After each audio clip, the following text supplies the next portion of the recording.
Useless woman! If you're done cleaning, get out of here! It was Christmas, and I was thrown out into the snowy, freezing garden. Hey, it's cold! At least let me change my clothes! My body was covered in sweat from a day's worth of housework, and my wet clothes were rapidly stealing my body heat.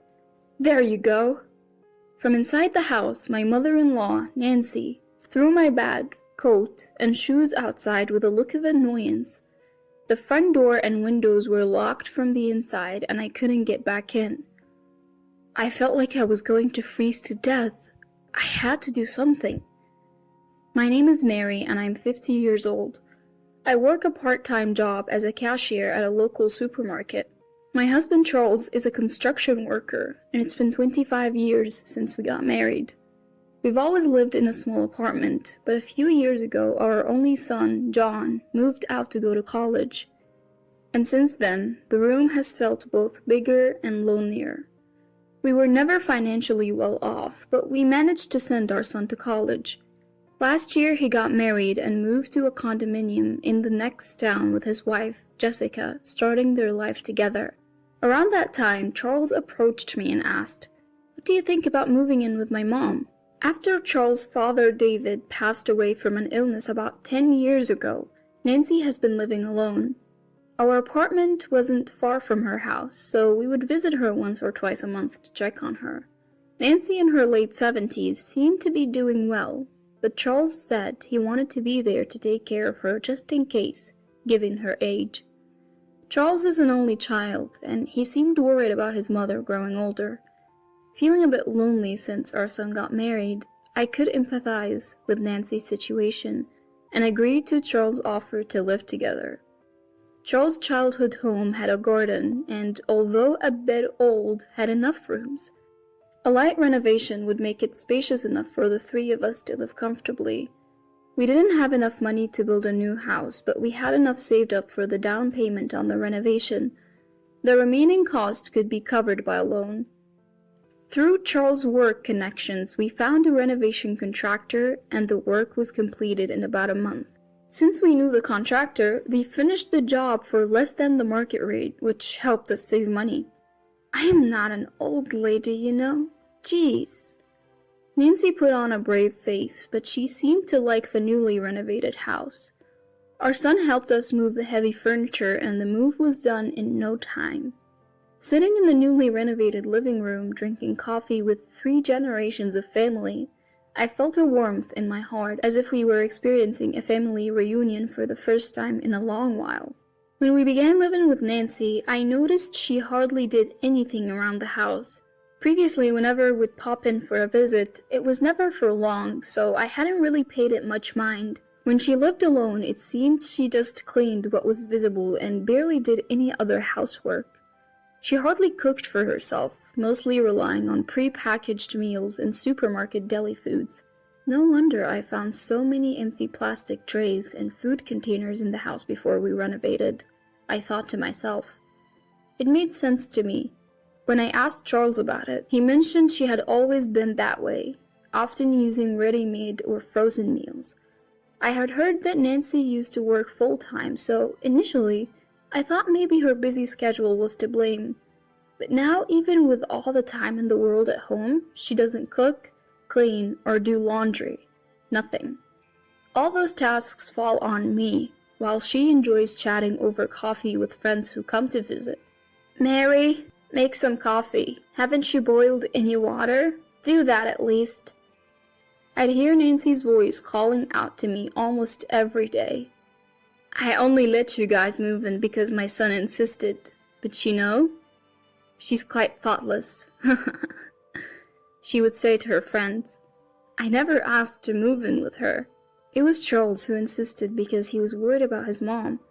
He felt obligated to stay with her. If she's having friends over, the least she could do is prepare the coffee herself. I wish she wouldn't badmouth me as if I'm the one at fault. I still have my part-time job. When I'm not working, I'm swamped with housework from dawn to dusk with no time for myself. Every day, without fail, another friend of Nancy's drops by. At this rate, I wondered if there was even a need to live together. Being friends with Nancy, they seem quite alike. "Oh, I forgot to bring cookies. Mary, was it? Could you buy some?" They treat me like a servant and not even reimburse me. When I brought this up to Nancy, she'd laugh it off. "Don't be so pity. Lighten up." Every week, she'd dress up and go out shopping or somewhere with her friends, not returning till late. Meanwhile, I'd be drowning in housework. Charles, maybe because he's busy at work, would often come home late. On rare occasions he came home early, he'd be drunk and just go to sleep. Whenever I tried to discuss Nancy's behavior with him during such times, he'd snap, "Quit nagging. Mom's always been like that." If I approached him sober, he'd just dismissively say, "She's getting old, let her be." "You might tolerate it because she's your mom, but think about what I have to deal with," I'd retort. Yeah, I got it, I'll talk to her," he'd say, but then just fall asleep snoring. I considered discussing it with our son, but I hesitated to burden the young couple with our problems. As December rolled in, I got a call that Charles had an accident at work. I rushed to the hospital. Thankfully, his life wasn't in danger, but he had fractured his leg. We were now set to spend Christmas in the hospital. Normally, my son comes home for Christmas and we spend the holiday together, but this year he got married and I was wondering what to do. So, Nancy, I know this is a weird time to ask, but what are you doing for Christmas? Charles won't be able to leave the hospital for a while, and I'm not sure how to spend Christmas at my in-laws, so I decided to ask Nancy. She responded, "Christmas? What did you used to do?" "I used to spend it with John, my son. He would come home and we'd be together," I replied. "Well, why don't you go to John's? You're family. There's no need to be shy," she suggested. Even though he's my son, I feel like I'd be intruding on the newlyweds, and I feel bad about it. But Nancy has a point. I decided to call my son and see what he says. If he says no, I'll figure something out then. I called John on his mobile phone and explained that Charles is injured and will be spending Christmas in the hospital. "So what will you do, Mom?" he asked. I braced myself for rejection and asked, "Well, I was wondering if I could come to your place." To my surprise, he agreed. "Sure, Jessica wants to have a good chat with you too. It works out perfectly." I was taken aback by how easily he agreed. When I told Nancy, she was pleased and said, "Yes, that's good. Take your time," she said, seeming to be in an unusually good mood. I asked her, "What about you, Nancy? What will you do?" "Me? Oh, I'll be fine by myself," she replied. I was surprised by her response, as I was expecting her to be busy during Christmas. "So I'll finish up the housework and head over to John's on Christmas Day," I told her. On our way back from the hospital, Nancy and I talked about our plans. It was the coldest day of the year, with snow flurries in the air. I had prepared everything the night before, so in the morning I was busy wiping windows and cleaning the kitchen. Even Nancy, who usually doesn't do much, helped me clean the floors in the shower room. I was surprised by her helpfulness. After finishing the cleaning inside the house, I picked up a broom and started sweeping the yard. It felt warm when I first stepped outside, but as the day went on, it got colder. I planned to go inside to put on more layers, but when I tried to open the front door, it was locked. I walked around the house, but all the doors were locked. I wonder if Nancy forgot I was outside and locked the door. "Nancy, please open up." I called out to Nancy in a loud voice. "Are you still here? I thought you left a while ago." I heard Nancy's voice from inside. My sweaty body started to feel cold, and I couldn't stop shivering. "I haven't changed yet, and my luggage is still inside. Please, I'm begging you to open the door." I raised my voice in desperation. "There. Isn't the cleaning done already? Hurry up and go," Nancy said while roughly throwing my rolling bag, shoes, and coat through the large window next to the front door. After that, no matter how much I screamed, there was no response from inside. With no other choice, I put on the cleaning sandals instead of my shoes, wrapped my coat around my chilled body, and walked to the bus stop. My son's condominium is about a 20-minute bus ride from my in-laws' house. "Mom, you're late. I was about to go pick you up because I was worried." My son greeted me at the entrance of his condominium after I pressed the intercom button on the first floor. "Mary, long time no see." I was greeted with a smile by my son's wife, Jessica, as she let me in the room. This is the first time I've seen Jessica since their wedding. She's a petite woman with a cute smile. "Mom, you look frozen. Did something happen?" I told my son about how I was locked out by Nancy while gardening. "Mary, go take a shower and warm up your chilled body first," Jessica said kindly. Her words touched my heart, and I felt like I was about to cry. "Thank you, I'll do just that," I said, and Jessica showed me to the shower room.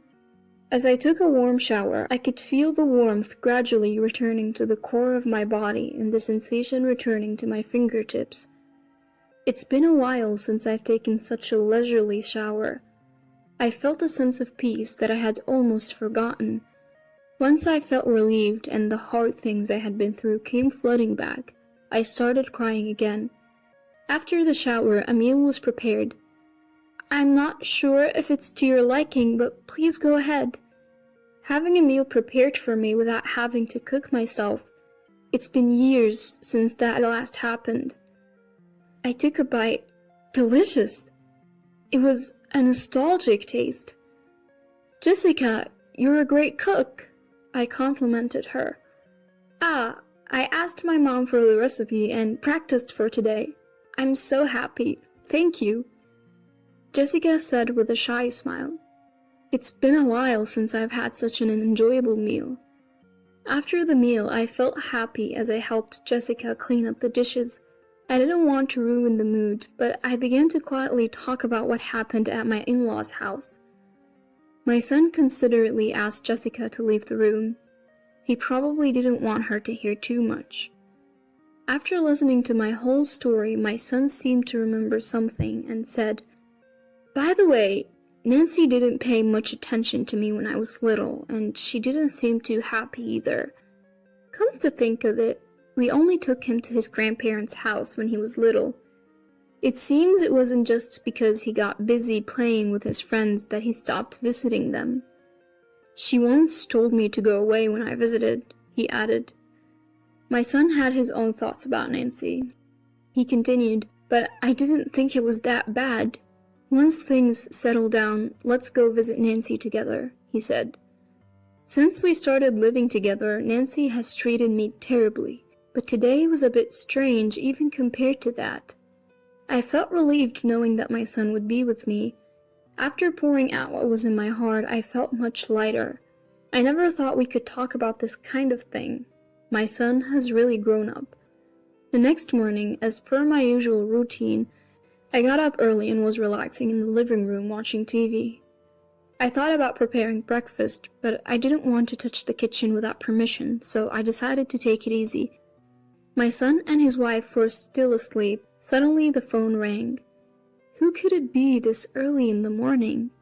I wondered as I checked the display. It was my in-law's number. Surprised, I answered the phone, and a male voice that I didn't recognize spoke from the other end. "Nancy's in trouble. Please help." Nancy? That's my mother-in-law's name, but whose voice was that? "Who are you? Why are you there?" I asked.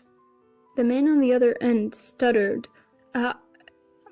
Then the call was cut off. A bad feeling washed over me, and I quickly woke up my son.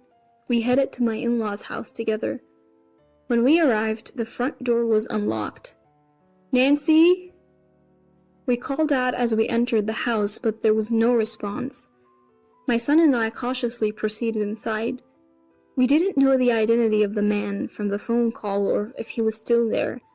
There was no sign of anyone in the living room. We could hear the sound of running water from the shower room, so we went to check and found Nancy lying on the floor, unconscious but breathing. "John, call an ambulance, hurry!" I shouted to my son. At the emergency hospital, Nancy was receiving life-saving treatment. She was diagnosed with a cerebral hemorrhage, and although she pulled through, she was still unconscious, so visitors were not allowed. We couldn't ask Nancy what happened between Christmas night and the morning, leaving us in the dark about the situation. I started visiting the hospital every day, but it wasn't until a week after Nancy had been admitted that she regained consciousness. By that time, Charles had also recovered enough to walk with crutches, so he had been discharged from the hospital. However, he wasn't quite used to the crutches yet and couldn't walk for long periods, so I was the only one who ended up going to visit Nancy.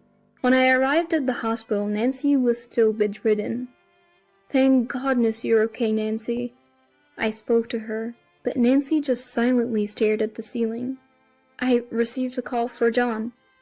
The moment I mentioned that, Nancy looked at me in surprise. "Who was it from?" Nancy asked. I didn't know. I was the one who answered the phone, but I didn't recognize the person. Nancy just silently murmured, "I see. It was a man. Why was he at our house so early in the morning?" The front door was left wide open. Who was that man whose voice I heard? I pressed her for answers. "Just a friend's husband," Nancy replied. Even if that were true, it was outrageous for him to visit so early in the morning. Besides, it was strange that the door had been left open. After locking me out, someone had unlocked it from the inside, and Nancy had been found collapsed in the shower. Even if someone had come to visit, they wouldn't have been able to enter the house and find Nancy had the door been locked.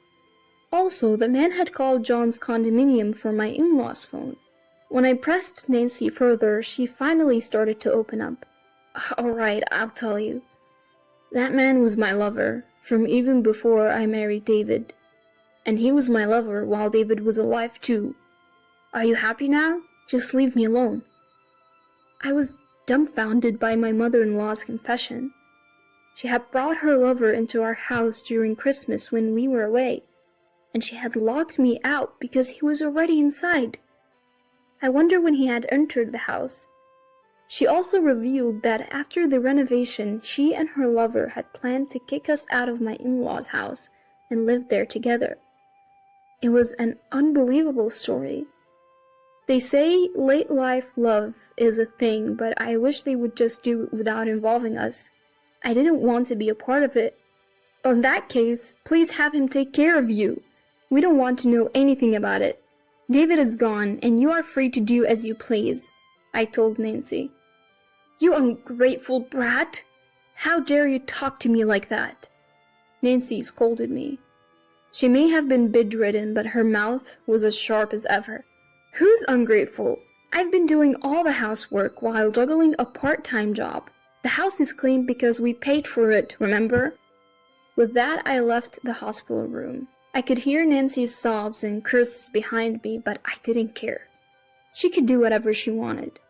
When I returned to my in-laws' house, I told Charles everything.